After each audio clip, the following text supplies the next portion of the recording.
Well, our guest today, we have Congressman Charles Boustany, and he's here today to share with us information about veteran issues. And of course, he will talk about the new VA clinic here in the Lafayette area.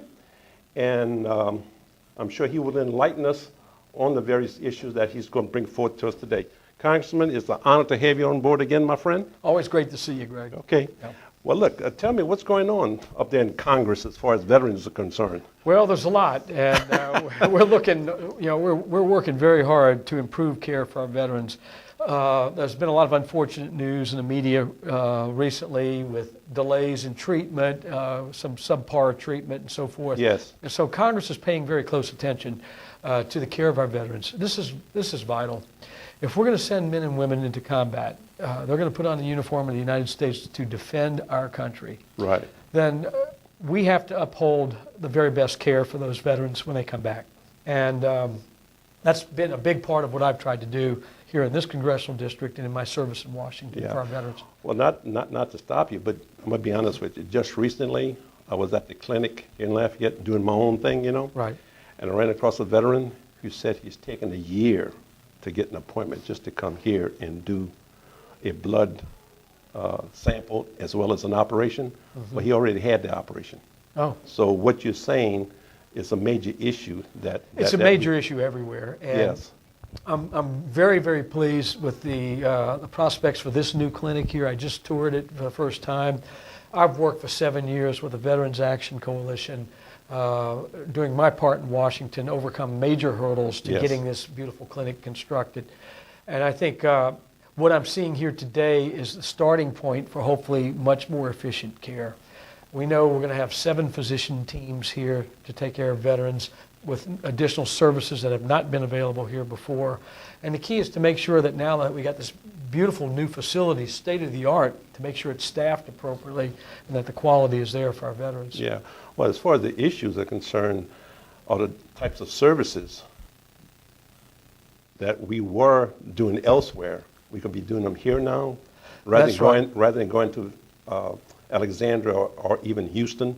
Well, that's what we're hopeful for, and basically, we want excellent primary care. We need the laboratory and radiology services that surround that. I just learned of a new efficiency that if a patient needs to go out of Lafayette to, let's say, Alexandria for surgery, all the pre-op preparation can be done through telemedicine right here. Yes, so they don't have to take that extra trip to Alexandria, which would be nice. Yeah, I just did that. Right, and then of course and then I think we're going to see some enhanced services with dental and optometry, retinal scanning for the eyes, those kinds of things. And so I'm hoping that this is a starting point and that we can continue to expand the services as the need continues to grow. Yeah, because I attended several veteran coalition meetings, and all the different roadblocks that were situated in place, and they solved one of them right out there for the Ambassador Caffrey, how you turn in. Yeah. Well, that was a big one. Well, it's a big fight, and I think we are going to get a light out here. Oh, we are? I believe that's true, and that's going to be a big step forward to help veterans get in and out of here, because the traffic's pretty hectic out there. But I can tell you, speaking of hurdles, we had major hurdles in getting this constructed. The VA contracting messed up. We lost a year. We thought we were going to lose the whole process. And then suddenly, as we got back on track, the Congressional Budget Office changed the way they calculated the cost. And it made it just cost prohibitive for this clinic, for the one in Lake Charles, and 25 others around the country that were promised. And so I went to work, and I actually worked with our budget chairman, Paul Ryan, who's now Speaker of the House, but he was chairman of the Budget Committee at the time.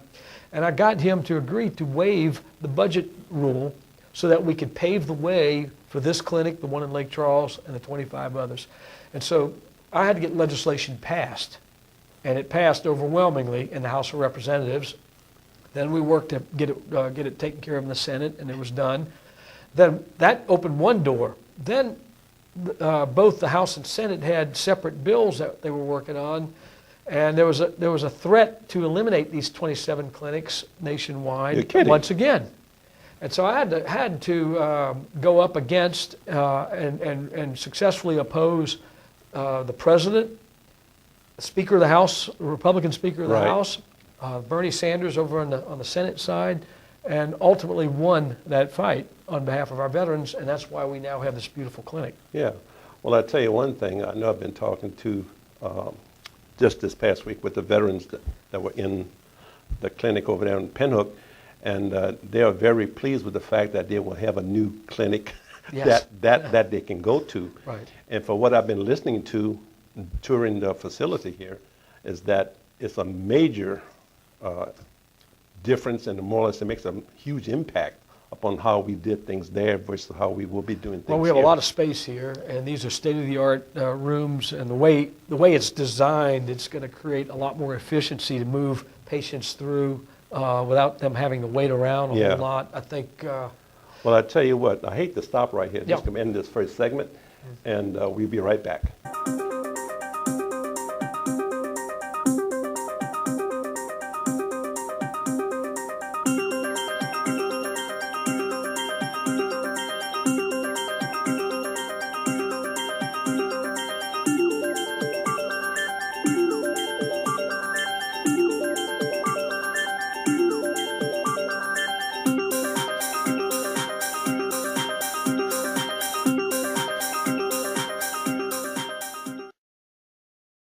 We're back, and we'll pick up with Senator Charles Boustany where he left off.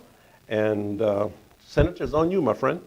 well, you promoted me already, but, but Okay. I'm happy to be here. Yeah. You know, I drove up today, and I've been watching as the construction was moving along from the road as I'd pass by. But today, to pull into the parking lot and to see the plenty of space here, to walk through those doors and see how welcoming this facility appears to be.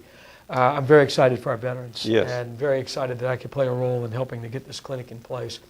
And my understanding, the work is going forward very quickly to get it staffed with the idea of seeing patients here before the end of the year. And so we're very excited. I want to make sure now that we staff this clinic with the right personnel, Yeah. that the veterans are getting the highest quality care, and that it's being done in a very efficient way. And so I'll be watching very closely. But I'll say this, I'm very proud that of the 27 clinics that we authorized to be constructed, this is the first one that will open. This the first one? This is the first out of 27 darn, we're around the doing pretty country. good. And it's because of the efforts I've put forth in Washington to stay on the VA to make sure that they, even with the delays, we got this thing done. And Lake Charles will be the second one. Okay. So They should be opening pretty soon after this one, right? yeah, they're lagging behind, but I think they'll start seeing patients in the summer. Okay. Whereas this clinic will see patients before the end of the year here. Yeah, yeah. But so out of the 27 clinics, Lafayette first, Lake Charles second, and that's because they got a congressman who went to work and made sure that this happened. I know you played a major role in making this happen. I'm hoping, though, that Congress will continue working with and helping veterans. Oh, there's no question that's going to be the Because, case. I mean, the point is that we need help. Yeah. And that's one of the reasons why Veterans Corner came into existence. I'm a nonprofit, so therefore, what I'm doing is a little bit different. I interview agencies, government agencies, nonprofit organizations, and employers, letting the community know exactly what they do. That's right. And it's important because it can be bewildering for our veterans with different agencies and avenues to get help.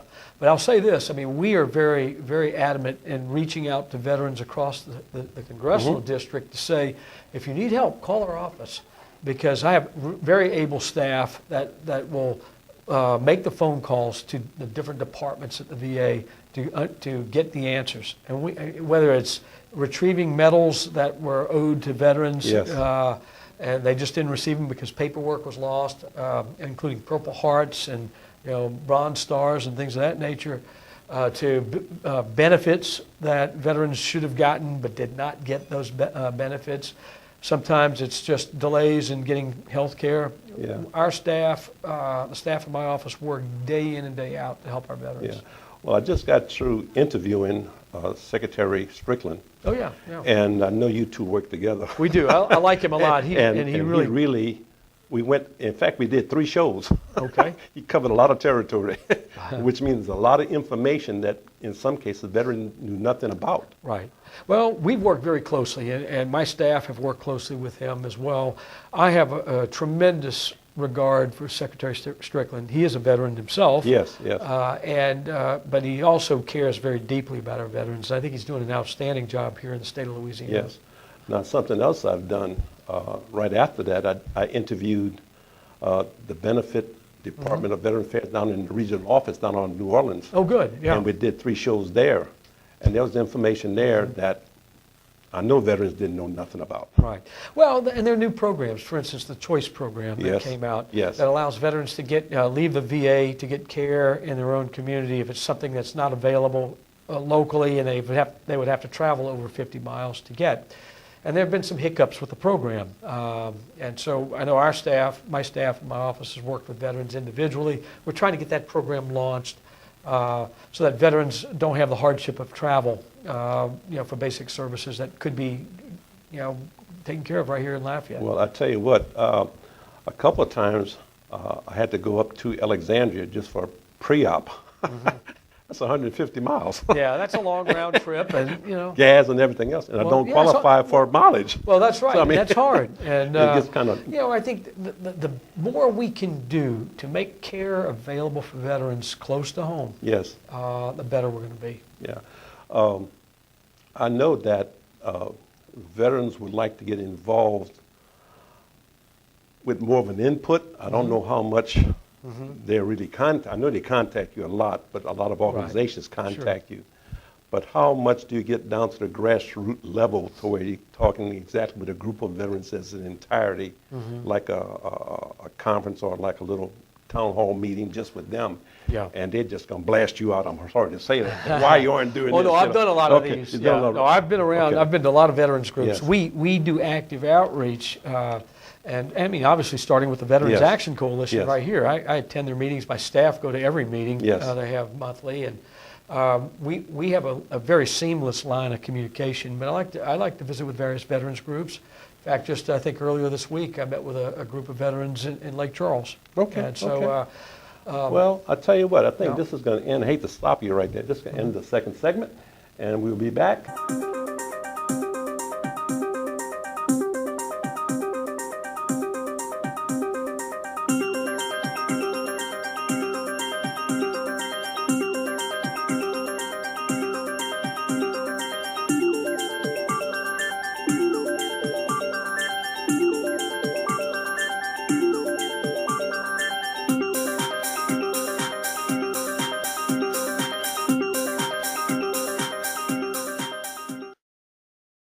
We're back with Congressman Charles Boustany, and he's going to continue where he left off. Senator, it's on you, my friend. Well, we were talking about outreach to Right. veteran service organizations, and I like to meet with as many as I can, and there are a lot of them out there. And, Yes.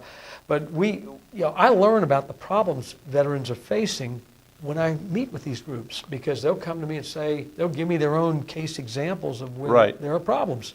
And then it also allows us to give out my office number, the names of my staff who can work with them, and we urge veterans to contact us when there's a problem. We're constantly learning about other individuals out there who do work on behalf of veterans to help them Right. get plugged in. And our office works to develop a relationship with those folks so that we're all working together Yes. with the ultimate goal of helping veterans. Yeah. And that's really what this is all about. Yeah. Because I like the idea of networking with you. Right. Just as in the past, I would hope that we would continue this. If you have certain information that you need to get out right quick, Yeah. contact me. I mean, I'll it's do not that. just a little 1 or 2 minute blip on the Right. screen. We can sit down and actually talk about it. Maybe not necessarily with you, but with one of your staff. Absolutely. To let the community know what's going on, because I'm in a process of trying to go regional. Yeah, well, this is great. You see. Well, you play a very valuable role because you're a focal point to get that information out using media, and that's important because otherwise it's word of mouth, Yes. person by person or group by group. Yeah. And I think the more we can do that, the more we can ensure that veterans are getting accurate information, Right. that the word's getting out about new changes coming up in the way programs are done, And then where there are problems, where veterans are having problems, where to go for help. I mean, Yeah. that's oftentimes the biggest issue. It is. It is. When I was interviewing Clarence Hawkins, the USDA Yeah. director, he said, the public only knows the USDA by the stamp on the meat. Yeah, that's right. Yeah, yeah. Nobody knows that they do home loans, business loans, and a That's whole right. bunch of Yeah. other stuff. And he Right. says we don't have any marketing budget. Right. It's always like a one-on-one or certain events. So what you're saying is really true. Well, it's really important because, Congress goes through the work of creating programs, funding those programs, but if the information's not getting out about the programs, then what's the point? I mean, the whole point is to provide the service Yes. for veterans, and that's something we really try to do. I've made it a point in my time in public service to put our veterans first and our military, Yeah. and I work very hard on that. I think it's a rare week when I'm not doing something with our veterans, whether it's working on legislation, bills we're trying to get passed to help fix problems that are out there. Right.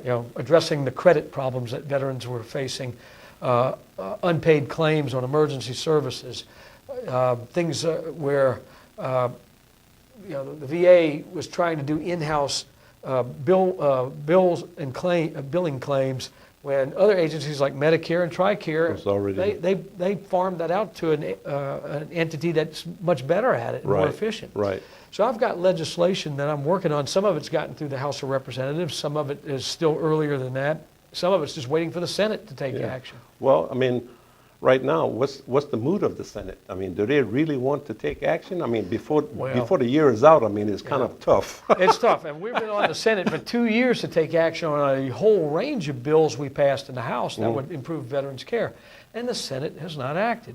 That's one of the reasons I'm running for the Senate, Yeah, by the okay. way, because I want somebody who's action-oriented in the U.S. Yeah, Senate, and yeah. I will be. Yeah, well, the thing is that working with the Senate is totally different from the House. It is, very much. You're working with 50 people, or not 50, Well, 100. 100 people, Yeah. and you're working with 400, what? 435 in the That's a House. whole lot of Yeah. maneuvering. I've been pretty successful in the House, so I think I can go from 435 to 100 very quick. And I know how to get things done, and, Yeah. and Well, right that's here is a good. prime example. Yeah, yeah. Well, I'm glad that Yeah. things has worked out. I know you've been a major player here. Is there any specific bill that might be coming out, hopefully, that you would like to, tell the community, the veteran community about that, maybe what you're really trying to do? Right. Give 'em a Well, there are a little couple of insight. things. One is we're really working hard to hold the VA more accountable. The Medicare program has a system in place that veterans can look at quality measures and see, okay, this hospital or that hospital might be better than one or the other, or which doctor I might want to go to. In the VA, we don't have that, and I think we need more accountability in the VA. So I've got legislation that would create more transparency on what the results are, because we've seen some problems around the country with Well, deaths we got and problems. substandard care. Yeah. So we want to make it clear and transparent to our veterans what kind of quality care they're getting. I think that's a big one. I think dealing with this credit problem is another one. With emergency claims that have gone unpaid, and you got veterans who their credit scores get messed up. Yes. That's a problem. We Yes. got so I've got legislation to fix those Well, things. I'll tell you what, but one thing came out with the present issue as far as veterans with their problems. When it came out, supposedly we were going to get rid of certain people. Yeah, bonuses. Bonuses, Yeah. major time. But I'm sorry to say that this is going to come to the end of our show. And not Senator, well, Hopefully soon. hopefully to be. soon. Well, we'll see what happens and make it happen. So Thank you so much. thank you.